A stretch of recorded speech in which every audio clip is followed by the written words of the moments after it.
Bolen ekonomis atau bolen sejuta umat. Ini adalah resep bolen ekonomis, resep dari salah satu admin grup Bunda Tati Setiati. Jadi di grup bimbingan WA itu ada 3 macam bolen. Jadi satu bolen premium dari saya, yang kedua dari Bunda Tati, dan ketiga dari Mbak Nia. Dan masing-masing udah ada di rebag oleh teman-teman. Jadi sesuaikan dengan market masing-masing. Mau ekonomis sampai dengan premium semua ada. Tinggal kalian pilih. Lalu aku bahas yang premium. Ini sekarang aku bahas yang kedua, bolen sejuta umat dengan adonan A dan B. Cuma ini cara gulung aku rubah sedikit agar anti bocor. Ini udah banyak di rebag di kelas WA. Langsung aja kita buat sama-sama. Bahan nanti aku tulis di kolom deskripsi. Silahkan cek di sana. Pertama aku menyiapkan tepung terigu 3 biru sebanyak 400 gram. Sedikit gula dan garam. Gulanya 1 sendok, garam 1 gram.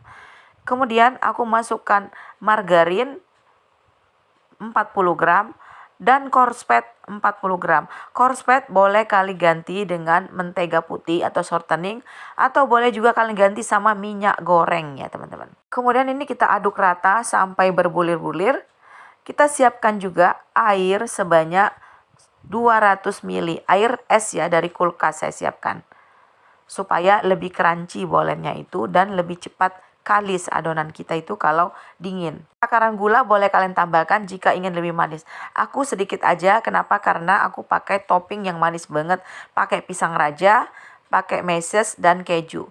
Boleh juga kalian ganti topping dengan tape. Jadi sesuaikan dengan selera. Atau mau dikasih gelas saja juga boleh. Dan adonan ini kita aduk terus sampai kalis ya, sampai tidak lengket di tangan kita. Airnya kalau memang kurang boleh ditambah, atau memang sudah cukup nggak usah dihabiskan airnya. Jadi sesuaikan dengan tepung kita. Karena ada tepung serbaguna atau protein sedang yang butuh sedikit air dan butuh banyak air. Jadi menyesuaikan tingkat keencerannya. Ini setelah kalis aku pindahkan ke meja kerja ya, supaya lebih cepat. Cara aku ngulingnya seperti ini aja teman-teman, sampai tidak lengket di tangan pokoknya.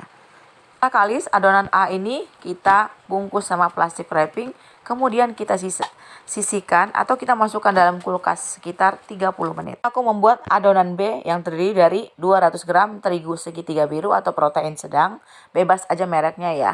Kemudian aku tambahkan lagi korsvet 40 gram dan margarin juga 40 gram. Aku tambahkan juga minyak goreng sekitar 20 ml. Dan aku aduk rata sampai tercampur rata, nggak ada lagi bagian tepung-tepungnya. Ini mirip seperti pembuatan kue kering ya adonannya.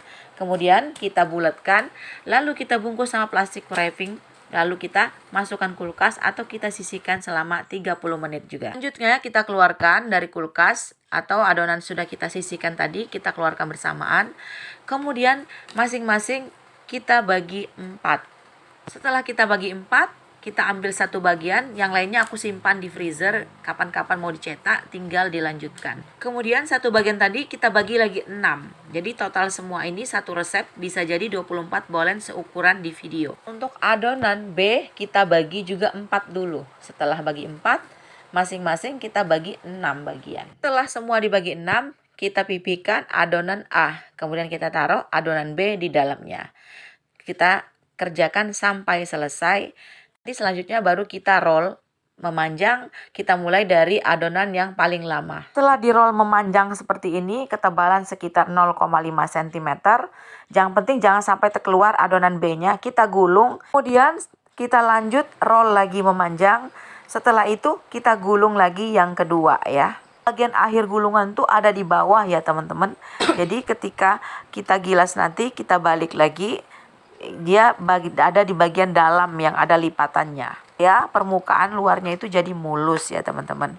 Nah ini setelah selesai gulungan kedua, aku istirahatkan lagi. Ini aku masuk kulkas. Kalau kalian nggak mau masuk kulkas nggak apa-apa, yang penting harus istirahat biar lipatannya sudah kita bentuk tadi jadi lebih maksimal layernya. Setelah kita simpan tadi, kita istirahatkan, kemudian kita siapkan isian pisang. Pisangnya bebas aja ya teman-teman, bisa dipanggang sebentar, dikasih margarin, atau bisa dikukus sebentar. Aku siapkan sama coklat DCC ini. Kalau mau lebih enak lagi yang lumer pakai coklat filling ya teman-teman. Nah setelah itu kita roll memanjang ya teman-teman. Ini caranya perbedaannya aku sama Bunda Tati. Ini untuk mencegah bocornya adonan ya teman-teman. Aku pakai cara ini nggak ada satupun yang bocor. Cara Bunda Tati sama dengan bolen premium aku kemarin ya teman-teman. Cara ngelipatnya. Kalian bisa lihat video aku sebelumnya yang ini. Selesai, baru kita beri olesan. Aku pakai olesannya susu cair aja, aku kasih pewarna kuning telur sedikit. Setelah selesai, langsung atasnya kita taburin sama keju parut dan meses coklat. Lalu kita open dengan suhu 160 derajat Celcius sekitar 45 menit. Aku pakai oven tangkring. Semua rak bisa dipakai kalau untuk bolen ini. Sama juga seperti kita memanggang kue kering. Tinggal dibolak-balik aja nanti ya, pindah-pindah tukar-tukaran rak kalau pakai oven tangkring. Sering-sering diintip ya teman-teman. Gimana? Kalian tertarik untuk mencobanya? Jika ada pertanyaan, silakan ketik di kolom komentar postingan. Bagi yang belum subscribe, monggo di-subscribe. Please like and comment-nya. Kan juga lonceng notifikasinya agar dapat resep-resep terbaru dari saya. Terima kasih sudah menonton sampai akhir. Sampai ketemu next video. Assalamualaikum warahmatullahi wabarakatuh.